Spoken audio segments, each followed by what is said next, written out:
नमस्कार विद्यार्थी मित्रांनो. रेल्वे फार्मसीसाठी आर-आर-बीसाठी कशा पद्धतीने अप्लाय करायचे हे संपूर्ण या व्हिडिओतून बघणार आहोत. बऱ्याच विद्यार्थ्याला त्याच्या अडचणी येत होत्या. तर फार्मासिस्ट पदासाठी आपण कशा पद्धतीने पूर्णपणे अप्लाय करायचे हे या व्हिडिओतून मी एक्सप्लेन करत आहे. ठीक आहे. जे नवीन असतील त्यांनी काय करायचे, चॅनलला सबस्क्राईब करून घ्यायचे. तुमचं जर अकाउंट नसेल तर या ठिकाणी तुम्ही क्रिएट अकाउंट करू शकता. ठीक आहे. क्रिएट अकाउंट करत असताना इथे तुम्हाला तुमचं पूर्ण नाव टाकायचं आहे. परत रिटाईप करायचे पूर्ण नाव. ठीक आहे. डेट ऑफ बर्थ टाकायची, परत टाकायचे, जेंडर टाकायचे, फादर्स नेम, मदर्स नेम, आधार तुम्हाला व्हेरीफाय करून घ्यायचे. ओके. ईमेलवरती तुमच्या ईमेल टाकायचा आहे. ईमेलवरती ओ-टी-पी येईल, तो व्हेरीफाय करायचा आहे. मोबाईलवरती ओ-टी-पी येईल, तो व्हेरीफाय करायचा आहे. आणि तर या ठिकाणी पासवर्ड टाकून तो पासवर्ड कन्फर्म करायचा आहे आणि अकाउंट क्रिएट करायचं आहे. ठीक आहे. अकाउंट क्रिएट केल्याच्या नंतर तुम्हाला या ठिकाणी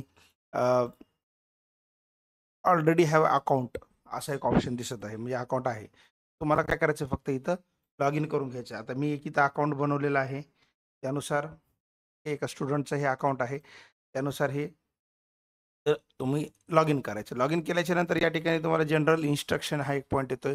या ठिकाणी हे इन्स्ट्रक्शन तुम्ही वाचू शकता. ठीक आहे. एक्झामचं मीडियम काय असणार आहे बघा. 13 रिजनल लँग्वेजमध्ये परीक्षा असणार आहे. त्याच्यामध्ये Assam, Bengali, Gujarati, Kannada, Konkani, Malayalam, Manipuri, Marathi, Odia, Punjabi, Tamil, Telugu, Urdu.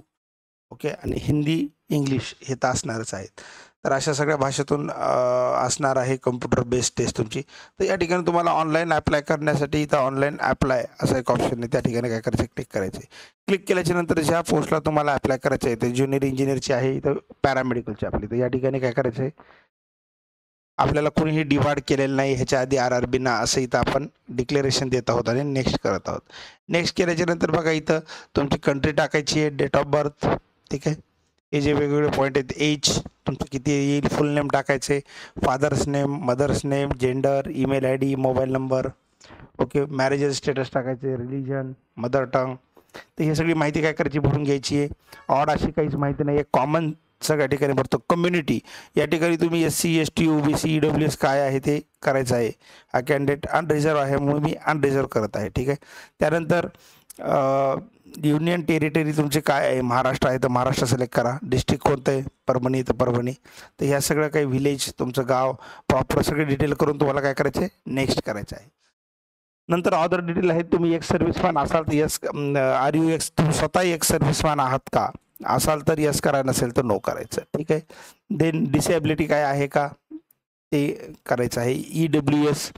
Okay. Economically backward क्लासमध्ये आहात का, त्याचं तुमच्याकडे सर्टिफिकेट आहे का नाही, तर ते येस किंवा नो करायचे.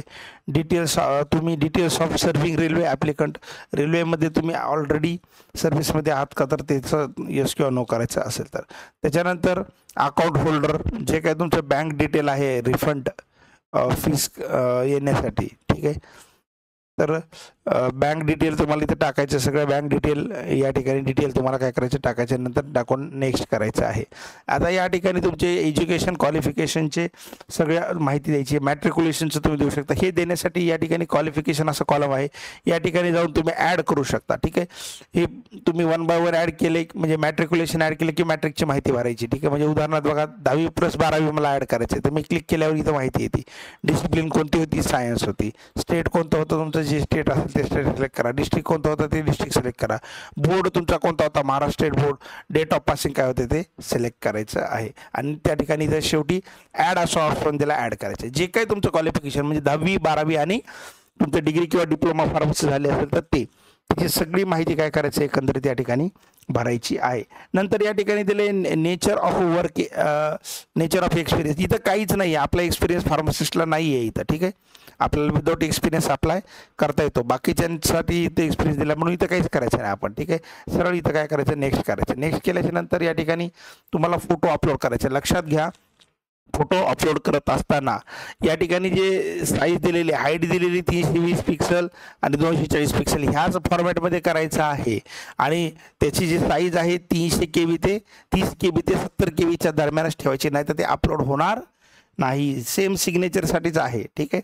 या ठिकाणी 30 KB ते 70 KB मध्येच, आणि हाईट जी आहे 60 पिक्सल आणि ह्याची ब्रेथ जी आहे रुंदी 140 पिक्सल अशा पद्धतीनंच करेक्ट करूनच काय करायचं अप्लाय करायचं आहे. ह्या फॉर्मॅटमध्ये असेल तरच ते अप्लाय होईल, नाहीतर होणार नाही. आणि बघा तुम्ही अशा जर पद्धतीचे असतील, एवढाच चेहरा असेल रिजेक्ट होईल, असं साईडला गेलेला असेल फेस तुमचा रिजेक्ट होईल. चष्मा घालून काढायचा नाही, रिजेक्ट होईल. केस असे समोर आलेले नाही पाहिजे, रिजेक्ट होईल. असं बॅकग्राऊंडला काही पण नाही पाहिजे, रिजेक्ट होईल. असं ब्लर नाही पाहिजे, रिजेक्ट होईल. अंधुक फोटो नाही पाहिजे, सावली आलेली नाही पाहिजे, असं टोपी वगैरे घालून नाही काढायचं. ठीक आहे, नॉर्मल फोटो काढायचा आहे. तिथे दिले रिजेक्शन कधी होऊ शकतं. ठीक आहे, मग सगळं झाल्याच्या नंतर काय करायचं तुम्हाला इथं नेक्स्ट करायचं आहे. नेक्स्ट केल्याच्या नंतर इथं या ठिकाणी बघा इथं ऑप्शन दिलेलं आहे की इलिजिबल पोस्ट काय आहे. आता तुम्ही जे क्वालिफिकेशन टाकलं आहे त्याच्यानुसार तुम्ही ज्या ठिकाणी इलिजिबल झालेला आहात ते इलिजिबल पोस्ट या ठिकाणी तुम्हाला दिलेली आहे. तर या ठिकाणी बघा फार्मसिस्ट, ओके, सेंट्रल आणि वेस्टर्न रेल्वे मुंबईसाठी फॉर्म भरलेला आहे आपण, RRB मुंबई. ठीक आहे, तर सेंट्रल आणि वेस्टर्न रेल्वेसाठी म्हणून इथं प्लस प्लस करून टाकायचं. दोन्हीसाठी पण दोन्ही जागा कन्सिडर होतात. ठीक आहे, नंतर या ठिकाणी आय हॅव एक्सरसाइज आणि चेक माय सगळं काय आपण चेक केलेलं आहे असं म्हणून इथे यस करायचं आहे. त्याच्यानंतर इथं या ठिकाणी पण डिक्लेरेशनला यस करायचं आहे. तुमचं जे काही लोकेशन आहे ते लोकेशन तुम्ही त्या ठिकाणी टाकू शकता. ते टाकल्याच्या नंतर तुम्हाला या ठिकाणी प्रिव्ह्यू ॲप्लिकेशन करायचं आहे. जो काही तुम्ही फॉर्म भरलेला आहे तो काय होईल त्या ठिकाणी प्रिव्ह्यू होईल.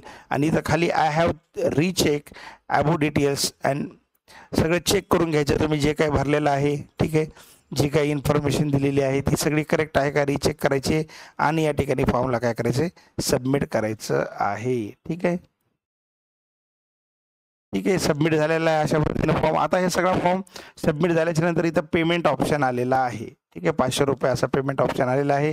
ठीक आहे, तुमचं इथं नाव येईल, फोन नंबर मोबाईल येईल आणि तुम्हाला आता काय करायचं या ठिकाणी पे करायचं आहे. पे करून सबमिट करायचे. लक्षात घ्या, जो काही ॲप्लिकेशन तुम्ही सबमिट करता, सबमिट केल्याच्या नंतर जे काही फायनल ॲप्लिकेशन येईल त्याची प्रिंट करून ठेवा किंवा सॉफ्ट कॉपी तुमच्याकडे असणं अत्यंत गरजेची आहे. जे काही तुम्ही ॲप्लिकेशन भरत आहात त्याचे ते तुमच्याकडं सॉफ्ट कॉपी पाहिजे. ठीक आहे, तर धन्यवाद. जे नवीन असेल आता पे केले की झालं आपला फॉर्म सबमिट होऊन जाईल. इतक्या सिंपल पद्धतीनं हा फॉर्म भरायचा आहे. थांबूया आपण. थँक्यू.